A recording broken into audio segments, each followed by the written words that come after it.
సింహరాశి వారికి ఈ సంవత్సరం అత్యంత ఆనుకూలమైనటువంటి సంవత్సరంగా చెప్పొచ్చు. లాభస్థానంలో గురువు ఉండడం వల్ల అదృష్ట సమయంగా చెప్పొచ్చు. విదేశీ సంబంధించిన విషయ వ్యవహారాలు, ఆర్థిక ప్రయోజనాలు పొందగలుగుతారు.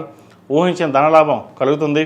మీరు ఎప్పుడో పెట్టిన పెట్టుబడుల నుండి లాభాలు రావడం అనేది ప్రారంభమవుతాయి. ఉద్యోగపరంగా పదోన్నతి లభిస్తుంది. వ్యాపారం లాభదాయకంగా ఉంటుంది. కాంట్రాక్ట్లో లీజులు, రెన్యువల్స్ లభిస్తాయి. కుటుంబ సభ్యులతో ఏర్పడిన వివాదాలు తొలగిపోతాయి. ఈ రాశి వారికి సప్తమంలో రాహు, జన్మరాశిలో కేతువు ఉన్నారు. అదేవిధంగా అష్టమంలో శని ఉన్నారు. అష్టమ శని నడుస్తోంది. కొన్ని పనులు నిదానంగా పూర్తవుతాయి.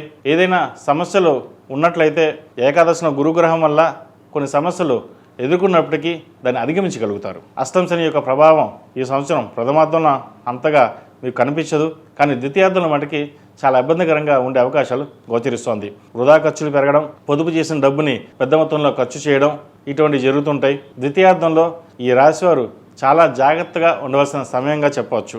ఇప్పటి నుంచే ధనాన్ని ఎక్కువ ఖర్చు పెట్టకుండా సాధ్యమైనంత వరకు సేవింగ్స్కి వెళ్ళడం చెప్పదగింది. ఆరోగ్యరీత్యా కూడా జాగ్రత్తలు తీసుకోవాలి. మనకి జూన్ గురువు మారుతాడు, అప్పుడు చూసుకుందాం, ఆరోగ్యపరంగా ఇబ్బందులు ఉండవు, ఇప్పటి నుంచి మనం బాగానే ఉన్నాం కదా అని అనుకోవద్దు. ఆరోగ్యరీత్యా ఎప్పటికప్పుడు చెక్ చేసుకోవడం లేదా ఆరోగ్యపరంగా ఉండవలసిన జాగ్రత్తలు తీసుకోవడం మటుకి ఇప్పటి నుంచే ప్రారంభించడం చెప్పదగింది. అక్టోబర్ 31 తర్వాత సింహరాశిలోకి గురువు ఎప్పుడైతే మారుతారో కొన్ని శుభకరమైన ఫలితాలు గోచరిస్తున్నాయి. సంవత్సరం ప్రథమార్థంలో శని అనుకూలంగా లేకపోయినప్పటికీ గురుగ్రహం మిమ్మల్ని ఈ ప్రథమార్థంలో కాపాడుతుంది. కానీ ద్వితీయార్థం మాత్రం మటుకి అష్టమ శని ప్రభావం చాలా ఇబ్బంది ఎదుర్కోవాల్సిన పరిస్థితి ఉంటుంది. ప్రతిరోజు వ్యాయామం చేయడం, యోగా, మెడిటేషన్ చేయడం, ఆరోగ్యం పట్ల దృష్టి పెట్టడం అనేది చెప్పదగిన సూచన.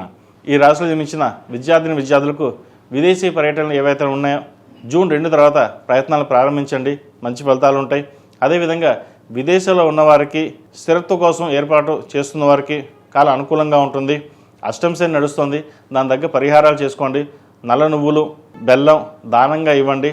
అదేవిధంగా అఘోర పశుపతి హోమం చేయించుకోండి, మంచి ఫలితాలు ఉంటాయి. ఈ రాశిలో జన్మించిన స్త్రీలకు వృత్తి ఉద్యోగాల పరంగా అనుకూలంగా ఉంటుంది. వైద్యుల వారికి మెంటల్ టెన్షన్స్ అనేది ఎక్కువగా ఉంటుంది. కష్టానికి తగ్గ ప్రతిఫలం అంతగా లభించదు. కష్టపడుతున్నాం కానీ ఏదో విధంగా సహోద్యోగస్తులు ఇబ్బంది పెట్టే విధంగా గ్రహగతులు గోచరిస్తున్నాయి. వ్యాపార పరంగా కూడా ప్రథమార్థంలో బాగున్నప్పటికీ ద్వితీయార్థంలో అంత అనుకూలించదు. నూతన వ్యాపారాలు ప్రారంభించాలి అనుకునేవారు అక్టోబర్ 31 తారీఖు తర్వాత ప్రారంభించడం చెప్పదగిన సూచన. ఈ రాశి వారు 8 శనివారాలు శనికి తైలాభిషేకం చేయించడం, అఘోర పశుపతి హోమం చేయించడం చెప్పదగిన సూచన. కాలభైరవ రూపం మెడలో వేసుకోండి. హనుమాన్ వృత్తులతో నిత్యం దీపారాధన చేయడం చెప్పదగిన సూచన.